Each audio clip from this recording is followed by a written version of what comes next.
पूजनीय गुरुजी के चरणों में वंदन and a very warm good afternoon to all you ladies and selected gentlemen. This afternoon during the lunch break, a lady remarked at the table that women should speak out more. And very instinctively I turned around and said, well, women don't have a problem in speaking, they have a problem in being heard. And today, I would like to thank the Art of Living for giving a harmonious platform to women from across the world so that they can come here, speak up, and also be very constructively heard.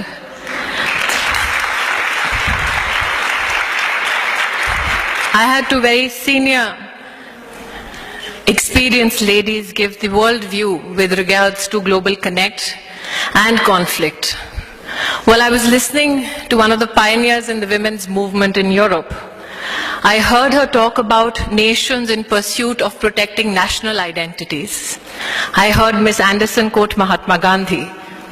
And while I was reflecting on this pursuit for preserving national identity, my thoughts went to the lady from Sri Lanka who's sitting here. We all in our country, that is India,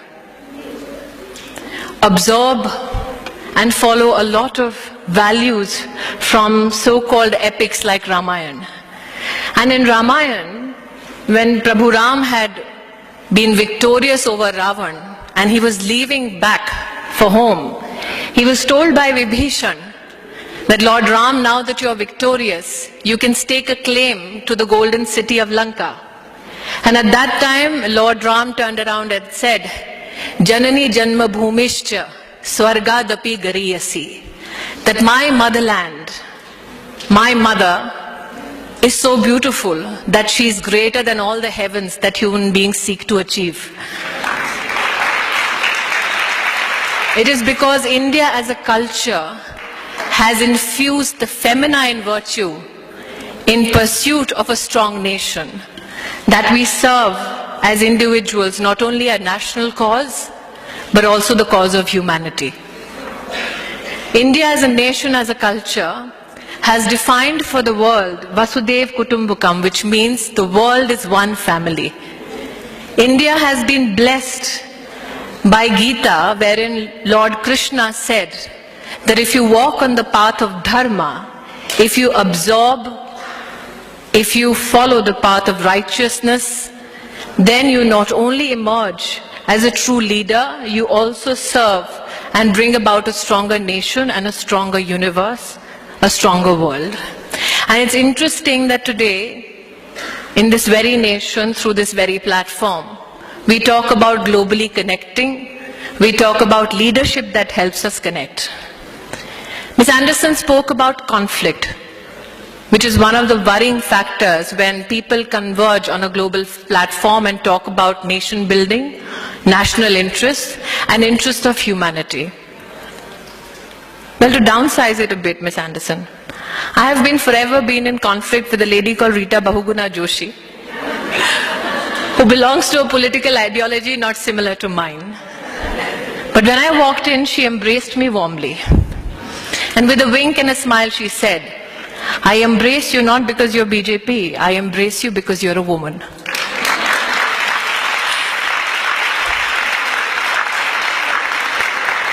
I then went, and when I was about to sit, I was warmly greeted by Dr. Ghazanfar from Afghanistan, a lady who serves as the Minister for Women's Affairs.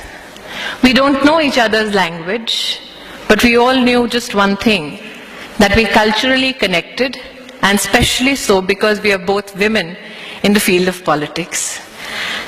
I know that conflict arises when there is widespread poverty. Conflict arises when there is illiteracy. Conflict arises when there is a race to take ownership of resources. But I also know that when women are put at the helm of affairs, conflict has this very unnatural way of decreasing.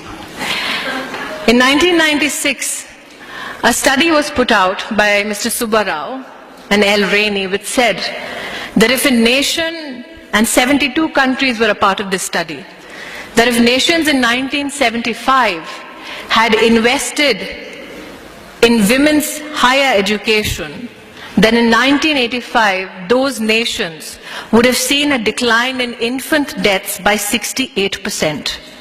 If those same 72 nations had put in all their resources to increase per capita income of every citizen in those 72 countries, the impact on infant deaths would have been zero.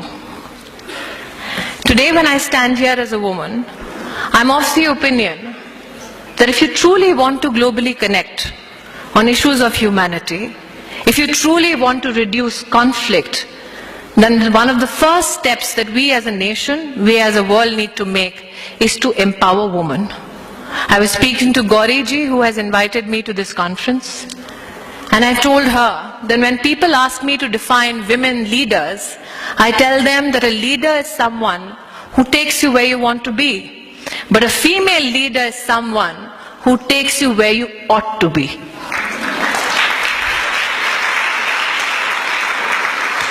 Ms. Anderson spoke about legislation.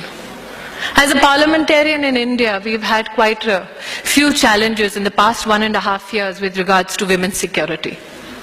Does it break my heart every time I need to raise my voice in Parliament about a woman getting raped? Yes, it does. Does it break my heart when I discuss statistics with regards to infant girls being killed just because they're girls? Yes, it does. It breaks my heart when I recognize and I realize that over 1 crore girls die in our country every year in a mother's womb, and nobody speaks out for them because children are not vote banks.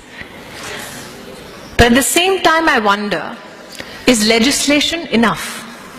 If we truly seek to empower our nations, our society, the world at large, will legislation be enough? And that's when I reminded myself of a quote by Mahatma Gandhi, who said, "Be the change you wish to see in the world." Kavita ji has been more than generous in my introduction. Apart from the role of Tulsi, the quintessential Bahu, I also had the privilege of discussing socio-political issues on various platforms. And during one of my shooting schedules, I walked into a studio and met a lady who was quietly sitting at a corner of a room. And I was told that this is the lady of the day and I have to interview her. When I walked up to her, I asked her, could you give me a little bit of an introduction so that I can say that to the camera? She looked at me with a very, very subtle smile and said, well, introduce me as the mother who tried to kill her daughter. That should suffice. When I asked her why such an introduction, because that seemed quite cruel and inhuman, she said, well, that is the fact that I need to embrace and people need to recognize me for what I am. I asked her why she defined herself so, and she said, well, I gave birth to 2 daughters, and my husband told me that if the third was a daughter as well, then I need not take the trouble of coming back home. The third child I gave birth to was a daughter as well. My brother came to the hospital because my husband refused to see my face for 2 days. And my brother said, let me go back and persuade your husband. So the 2 men sat down and brokered a deal. The husband said, if your sister can make do and wish away the third child, she will be given the permission to enter home. The brother, without consulting the sister, said, well, my sister shall do as you please. We will make sure the third child doesn't see the next month. The woman comes back with her 3 daughters, the youngest being 3 days old. It is December in the state of Punjab. In a village in Punjab where it's absolutely chilling in December, one night she lays her daughter in the courtyard on a bed without a piece of cloth on the daughter's body. The woman prepares for the daughter to die, and she says that if she died in that winter, all I would do is feign ignorance for the policeman who would knock on my door the next morning. She went and she sat at the side of the courtyard waiting for her daughter to die. She was so tired looking after 3 daughters in a household and giving birth after 3 days that she happened to go to sleep. When she woke up the next morning, she realized the sun was up. And before the police got here, she wanted to scream and shout so that they could see a mother completely immersed in pain for the child's death. But when she walked up to the bed, she saw that her infant daughter was blue from head to toe, but was alive. And that's when the woman turned around and told me that I decided, if my 3-day-old daughter could fight death all night, don't I have the capacity to fight for her life and stand up to my husband?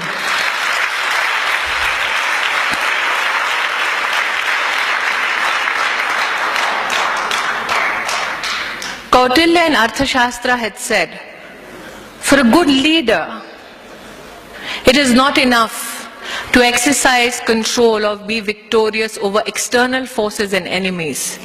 For a good leader, the first priority is to overcome your own burdens, overcome your own flaws, reassert your own humanity, fight your internal enemies, and then you can truly lead the world.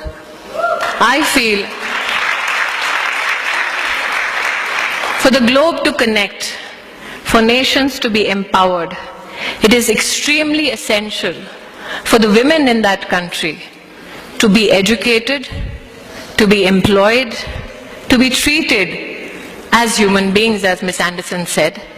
And I think that is when we can truly connect. Because what connects me to Ms. Anderson or Ms. Dr. Ghazanfar from Afghanistan is not that we have a political cause that we pursue, not that we have a human rights cause that we pursue, but the only one fact that we are all women who want to pursue that world where every woman is given the right to live her life with dignity, the right to live her life in peace, and the right to live her life in such a fashion that she can encourage others to treat everyone as equals and to provide those opportunities to men and women alike. So once again, a nation that's defined its own cultural ethos by saying, Bahujan Sukhai, Bahujan Hitai, that we as a nation are dedicated to the happiness and welfare of all. I am hoping that the global connect we seek is a global connect that is inspired by India's idea of Vasudev Kutumbakam, that we are one family who will resolve and rise above every conflict, for we as a world come together and serve not individual national interests, but also interests of humanity.